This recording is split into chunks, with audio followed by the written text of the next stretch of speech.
తెలంగాణ రాష్ట్ర వ్యాప్తంగా వచ్చే 3 రోజుల పాటు మోస్తరు నుంచి అక్కడక్కడ భారీ వర్షాలు కురిసే అవకాశం ఉందని వాతావరణ శాఖ అధికారులు చెబుతున్నారు.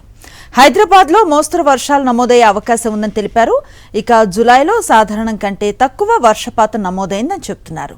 వరుసగా వర్షాలు పడితే కానీ వర్షపాతం లోటు భర్తీ తప్పదంటున్నారు. మరింత సమాచారాన్ని మా కరెస్పాండెంట్ సుస్మిత అందిస్తారు. రాష్ట్ర వ్యాప్తంగా వచ్చే 3 రోజుల పాటు అక్కడక్కడ భారీ వర్షాలు కురిసే అవకాశం ఉందని వాతావరణ శాఖ అధికారులు అయితే చెబుతూ ఉన్నారు. ఇప్పుడే దీనికి సంబంధించి కూడా చూసుకుంటే ఎల్లో అలర్ట్ జారీ చేయడం జరిగింది.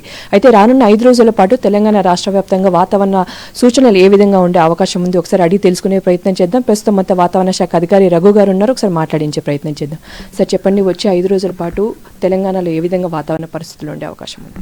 ముఖ్యంగా చూసుకున్నట్లయితే అండి, ఇవాళ రేపు ఎల్లుండి ఈ 3 రోజులు కూడా ఉత్తర జిల్లాలు అండ్ ఈశాన్య జిల్లాల్లో మనకి 1-2 చోట్ల భారీ వర్షాలు కురిసే అవకాశాలు ఉన్నాయండి.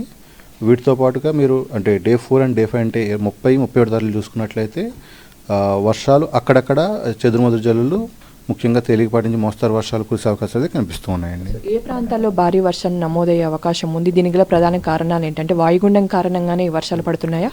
అంటే ఇప్పుడు మనం చూసుకున్నట్లయితే ఇప్పుడు వాయు బంగాళాఖాతంలో వాయుగుండం నిన్న అల్పపీడనం వాయుగుండంగా మారిందండి. ఇప్పుడు వాయుగుండం ఏదైతే ఉందో అది చాలా స్లోగా మూవ్ అయ్యి గంటకి 3 కిలోమీటర్ల వేగంతో మూవ్ అయ్యి ప్రస్తుతం అదే ప్రాంతంలోనే ఉంది. Adilabad, Komaram Bheem Asifabad and Mulugu, Bhadradri Kothagudem and Bhadradri Kothagudem, Mancherial and Vijayashankar Bhupalpally ఈ జిల్లాల్లో మనకి మళ్ళీ 1-2 చోట్ల భారీ వర్షాలు కురిసే అవకాశం ఉన్నాయండి. అండ్ మనం ముఖ్యంగా ఈ ఇంటెన్సిటీ చూసుకున్నట్లయితే మరీ ఎక్కువగా కాదు, 7 సెంటీమీటర్లకు అటు ఇటు కానీ ఎక్కువ మనకి వర్షపాతాలు నమోదై ఉన్నాయి. ఇవి అగైన్ డే 3 కూడా 29 జూలై కూడా మనకి బుధవారం ఆ రోజు కూడా మనకి 1-2 చోట్ల భారీ వర్షాలు కురుస్తాయి. అంతే అండి ప్రస్తుతం. సో ఇప్పుడు జిహెచ్ఎంసీ పరిధిలో ఏ విధంగా ఉండే అవకాశం ఉంది? నిన్నంతా కూడా కంటిన్యూస్ నైట్ రైన్స్ పడుతూనే ఉన్నాయి. ఇప్పుడు ఏదైతే డెఫిషియన్సీ ఉందో అది కొద్దిమేరైనా తగ్గిందా సార్? లేదు అండి, ప్రస్తుతం చూసుకున్నట్లయితే మనకి నిన్న ఎంటైర్ మన చూసుకున్నట్లయితే -30% వరకు ఉంది కదా నిన్న. ఈరోజు కొంచెం తగ్గి మేము ఎక్స్పెక్ట్ చేస్తుంది ఏంటంటే -27-26%కి రావచ్చని ఎక్స్పెక్ట్ చేస్తున్నాం. హైయెస్ట్ డెఫిసిట్ ఎక్కడ కనిపిస్తుంది సార్ రాష్ట్రంలో? హైయెస్ట్ డెఫిసిట్ మనకి యాదాద్రి భువనగిరి అండి, అరౌండ్ -67%. దీంతో పాటుగా ఈవెన్ మనకి నిన్నటి ప్రకారం చూసుకున్నట్లయితే హైదరాబాద్, రంగారెడ్డి అండ్ మేడ్చల్ ఇవి కూడా -62, -67% కూడా ఉన్నాయండి.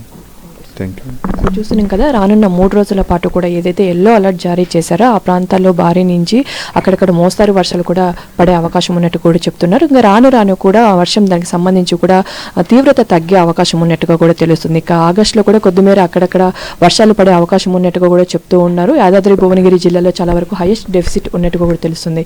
ఇక హైదరాబాద్ నగరంలో కూడా మోస్తారు వర్షాలు పడే అవకాశం ఉన్నట్టు కూడా చెప్తున్నారు. ఎక్కువగా ఉపరితల గాలులు వీచే అవకాశం ఉన్నట్టుగా కూడా తెలుస్తుంది. ఈ నేపథ్యంలో పూర్తిగా కూడా ఏదైతే జూలైలో కురవాల్సిన వర్షం అంత మోతాదులో కురవలేదని చాలా వరకు ఇంకా డెఫిసిట్లోనే ఉన్నట్టుగా కూడా వాతావరణ శాఖ అధికారులు అయితే చెబుతూ ఉన్నారు.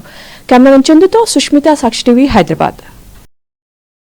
మరిన్ని అప్డేట్స్ కోసం ఛానల్ ను సబ్స్క్రైబ్ చేయండి. నోటిఫికేషన్స్ కోసం బెల్ ఐకాన్ పై క్లిక్ చేయండి.